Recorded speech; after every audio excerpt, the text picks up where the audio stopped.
guys, Belazy here, and yes I am a furry, and welcome to my review of the How to Train Your Dragon series. So this is based on the How to Train Your Dragon series. So here's the thing I'll say first. A lot of shows based on cartoon movies are generally okay. For example, The Adventures of Puss in Boots and The Penguins of Madagascar, for example, and they are DreamWorks as well, which is what How to Train Your Dragon is. You know, they are just okay to watch. So I thought it would be like that. So I thought, why not? I'll give it a go. I love Toothless, love Hiccup. I love the How to Train Your Dragon movie, so why not? I'll give it a go. I had previously watched the short movie, The Gift of the Night Fury, and that was adorable, and I loved it. So I thought, you know, like, I have to see more of this world.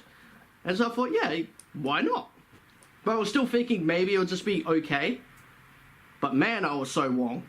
The series ran from 2012 to 2018 for a total of 8 whole seasons. Well, that's a lot. The first 2 seasons were done by Cartoon Network and feature Hiccup and Toothless in the gang not long after the first movie. For obvious reasons, the show does take a dip in quality compared to the movies, but not generally that bad. It's still okay to watch, like it's just more or less they're not textured as nicely as they are in the movies. But it's still fine to watch. Now I will say, I'm pretty sure I started watching the show after the second movie, but that kind of made it better. Because in the second film, they live for dragons, and you see all that stuff that they have made and such very quickly. But the show, like, it really shows how they got to that point, and I really love that idea. For example, in the first episode, the dragons are running amok, being dragons. So it's like, how do we deal with them without killing them now? They are living amongst us, and so what do we do about them when they set fire to our houses? Like, how do we deal with that without harming the dragons? Like, the show knows what it's doing. Like, it's showing how they got from movie 1 to movie 2. How they able to deal with these ferocious beasts, and that's a cool idea, and I really think it works. It was always interesting. Maybe some simpler episodes, like they make like these metal stands that the dragons can sit on instead of just sitting on their houses. But then lightning starts striking down, and they freak out thinking it's Odin, and he's just like peed off that they like brought all the dragons in. It's like, yeah, no, okay, this was a mistake, we need to get rid of the dragons.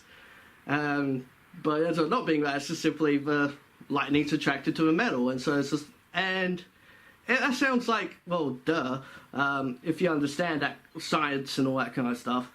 But they're Vikings. But then it's like an understanding, well, they can't just build all these metal walls. They need to, like, really figure this stuff out. And that's cool. That's cool. I appreciate that. You know, so basically it's not always that simple. They can't just do this, this, and that. They need to really think about it. And they showed that in the show, and I appreciated it. Like, they really thought about how they should live with these dragons and deal with them. But they also throw in the outcasts into the series, which are, of course, like, they are Vikings, and so there are Viking outcasts who live on Outcast Island, who are like, yeah, from Berk, who have been thrown out, and they're generally the main villains of it. But yeah, for the most part, I love this show. It was just really cool, and Hiccup and Toothless are adorable. And you really see how strong their friendship and their bond are together, and I really liked it. Like, you really see how strong their friendship is together in certain episodes. I really like that you get to see a lot of the other characters as well, the Twins, Fishlegs, Snotlout, and Astrid. You see a lot more of them. Like, I know a lot of people complained that they weren't in the second movie too much. Like, you did get to really see them do stuff a lot or experience their characters a lot. But you see them a lot in the TV series. They get like specific episodes to these characters. And so you really get an understanding of who they are and why they're still doing what they're doing, basically, and why they're still following Hiccup around. You know, the characters get a lot more fleshed out than they did in the movies.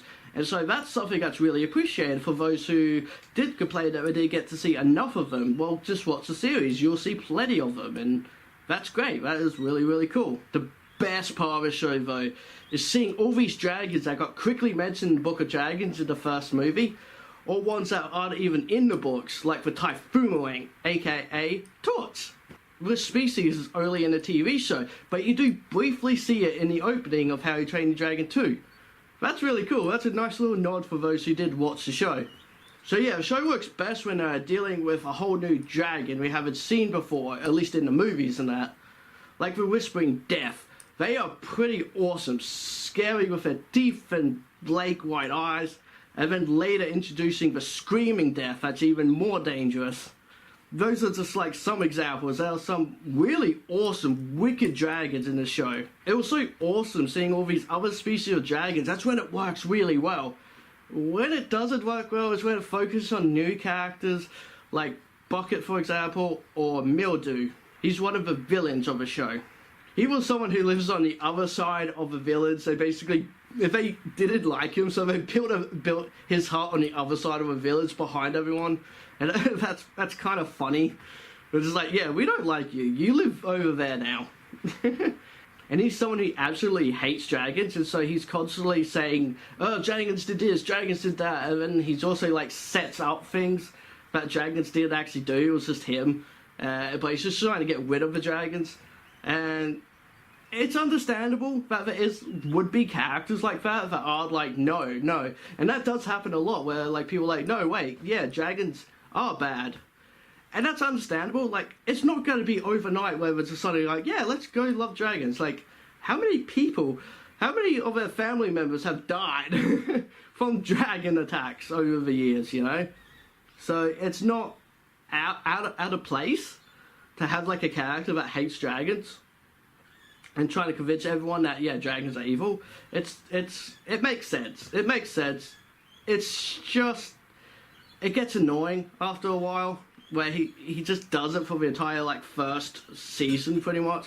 The second season is a little bit more with the outcasts.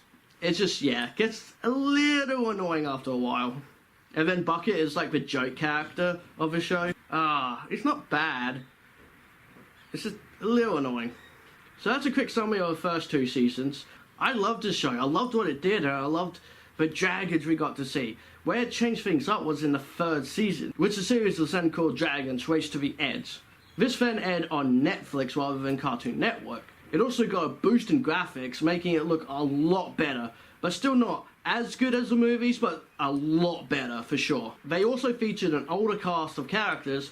They are now 19 to 20 compared to being 15 and 16, so it's like a year before the second movie, I believe now. So they have lived with dragons for a while now, so it's a matter of changing up the story now. So in comes the Dragon Eye, a device that lets them learn about different dragons and like get like a map to where these kind of dragons are and what kind of things they are weak to, all that kind of stuff. And it also then leads them to the King of Dragons. So the main characters end up leaving Berk and go to an island where they call it the Edge, which is hence the name Dragons Race to the Edge. They basically stay there to learn about the other dragons and, you know, all that kind of stuff. This is where the show truly starts to shine. It gets rid of a lot of the annoying characters, like Mildew I don't think is ever seen again. And, of course, you see a whole bunch of new dragons. Which, of course, with the boost of graphics, it make them look a little bit better. And then, just in general, just a lot of the new dragon designs are so cool. It is so cool seeing a lot of these new dragons. But yeah, they like get rid of like the joke character and pretty much just make the trends for joke characters now. Like they were in the first two seasons, but now they truly shine as the joke characters. But they do also have their moments as well. They really do. The show shines a lot in these seasons now because they introduce new villain and each one becomes worse and worse. And there's some real threat in here. You really feel that like there's a threat. You hate these guys and want to see them pay. But most of the time you also fall in love with them too because they have their own backstories. You know, they have like their reasons for doing what they do. And some of them even die. And one of them in particular, I was really sad. Like, he was a butthead throughout the show, but man, you felt it at the end. Like, they did a really awesome job with the characters. And showing, like, how they can be villains 1 second, and then, like, start to have an understanding as to what Hiccup is doing. And that dragons aren't so evil. And I loved the way they did all that. It was really cool. It was really, really well done. I I love this show. This show is truly amazing to watch. It was just an awesome show. The villains were great. The main characters were great. And you watch them grow into adults and grow as friends. Like I said, even the twins have their moments. And these are the joke characters. But they do such an excellent job here. The dragons are awesome. Whenever there's an emotional scene, you really feel it. This show nails everything it was trying to do. They even gave Toothless a new power, which was echolocation, so basically you can scream like a bat and know where to go through dark caves and such. And I don't feel like it hindered the show or like made it dumb that like you don't see this power in the second movie. Which, yeah, there's no real scene that would come in handy for it anyway, so... But, like, yeah, it doesn't make him any different. It's a cool little power that he has. It just works well for Toothless, and oh man, their friendship, the way it grows in the show is great. You just want to keep seeing more of these characters. They even show off a little bit of Astrid and Hiccup becoming a couple, because in the second movie, Stork goes, yeah, that's my future daughter-in-law. So basically, yeah, they are definitely a couple. And this show basically helps to give you an understanding of how they got to that point. And it was really cool. It was pretty good. It was pretty well done. That's something this show always had going for it. I was always interested in what will happen next. And that's the best part. And that's what, like, the one thing a TV show has to have going for it. Is you wondering what will happen next. And that's what this show had going for it. It was just a good show that has so much going for it. The characters, the story, the music, the visuals, the dragons. Oh, I could go on for days, but I want to try and spoil too much, even though I kind of probably have. I kind of have to give this a top rating of 10 out of 10 foxes. Just wow. This show was wow. Like I said, it nails everything it was trying to do. It was an utterly amazing show that I thoroughly enjoyed.